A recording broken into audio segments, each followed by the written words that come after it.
Like I was mentioning from the last class that we did, I brought out a lot of information, and just to kind of recap on that last, my name is David McCullar. I'm the founder and CEO of Inception, the first mental health gym. My background is in the network engineering and management. Spent over 20 years in the health and wellness space. And in that time frame, I've experienced over 60 different alternative health modalities. And that was from me troubleshooting my own basic, what you want to call mental health, physical health, from suffering from anxiety and panic attacks, vomiting panic attacks, because those panic attacks weren't like just, oh, my heart is just starting to race. I was literally like vomiting to the point where I became very reclusive. I couldn't really go into restaurants anymore and eat. Can you imagine, for years I didn't even eat in public? And I was considered high functioning. I was an actor. I was, working at one of the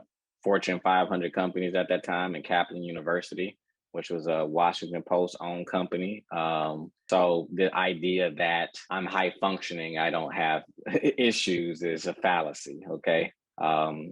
Then I talked about briefly, I'll go over kind of these slides briefly, just the options that were given to me, which is typical is drugs and talk therapy, but I didn't go that route. I actually went the alternative route because I understood certain things like neuroplasticity, quantum physics, and the mind-body connection. And I had that understanding just from my own research and self-help. But there's a point where information gathering is just that, is information gathering. At some point, you got to take that information and do something with it. So today I'm going to talk more about going deeper into the understanding of mind-body connection, trauma responses, how that affects us on a day-to-day basis. And then again, what do we do? So I'm going to speed up to, and if everybody, let me just give everybody a refresher about the trauma patterns that I looked at, of working with brain state technologies. And we looked over 1,000 brain maps myself personally. And the trauma patterns was actually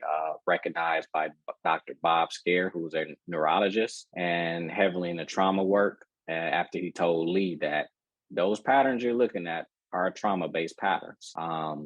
So let's go forward. All right. So one thing we did not talk about is unconsciousness. And the reason I want to spend time here is because there's a consistent narrative that people who have wronged you in your life were conscious in their doing so, which that's very hard for a lot of people to digest, to think that the people who you wronged you in your life, even if it's your parents, you think that they consciously did that. But there's a psychological, not just psychological fact, but there's a neurological fact that 95% of our decisions making are unconscious. So the idea that people are acting out of conscious free will, well, let's go back to this old verse that Jesus said. He said, "Father, forgive them, for they know not what they do." And that's so important. As I looked at brain maps over the years, I saw so many clients coming in, and majority of them were, in the beginning, were all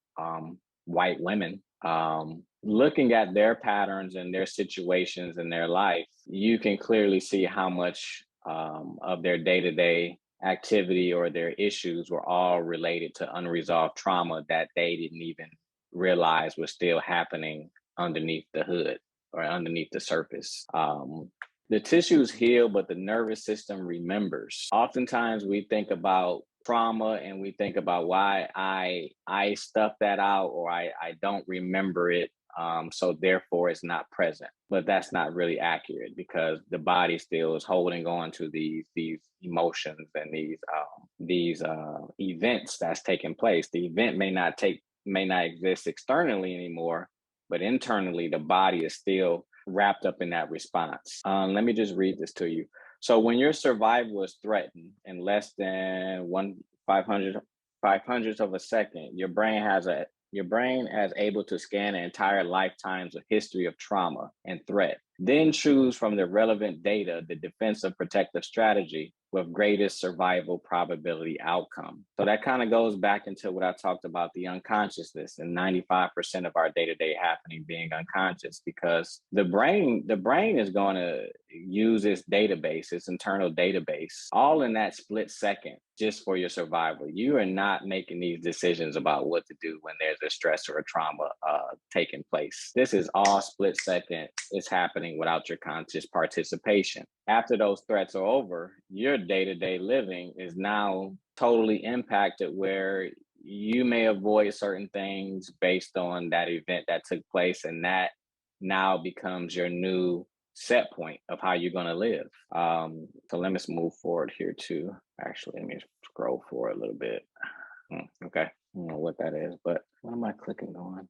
So this is a map of consciousness by Dr. David Hawkins. David Hawkins figured out how to map certain states of consciousness. And when we talk about consciousness, we're talking about, in this regard, we're talking about the emotional consciousness. And when he mapped these scales, the scale of consciousness for people, you can go and look at the bottom there where you're starting off with shame. He actually mapped it in a way where it gives a numeric value. And as we talk about being stuck in a survival response, as I showed on those brain maps, I want you to take a look at that survival paradigm there on the lower left-hand corner. When you're stuck in survival mode, look at the emotions that you pretty much kind of experience continuously. You got shame is the name of that level, but look at the predominant emotional state. Humiliation. The view of life is miserable. Your view of God is despising. And I'm not sure what the process elimination means, but so you go up that scale of shame, guilt, apathy, grief, fear, desire, anger, and pride, and you think about the many people that have dysregulated nervous systems. This is what you're coming up against in a day-to-day life when you deal with people. And it's all unconscious. People are stuck in these states of being. When you meet people who are on those higher scales, you know who they are. Because if you're on that lower end, they light up a room. And I'm not meaning in a narcissistic way either, because you can have people who can light up a room and be very charismatic, but they're very narcissistic as well. And that's kind of where you go down that wolves and sheep clothing, when people are able to put the mask on to seem like they're on a higher level of consciousness, but they aren't. And you know that by action, because the actions and the congruency always is going to show you what state of being a person is in. On the left side, right side, you see this is a regulated nervous system, talks about what it doesn't look like. So it's not like you're just always calm. And it's not lots of highs and lots of lows. What you want to be able to have a balance between those highs and those lows. I remember I working at Kaplan University, and it was kind of a sales job. And I remember a guy telling me, he said, man, you never want to get too high or too low on this job. And I always remembered that.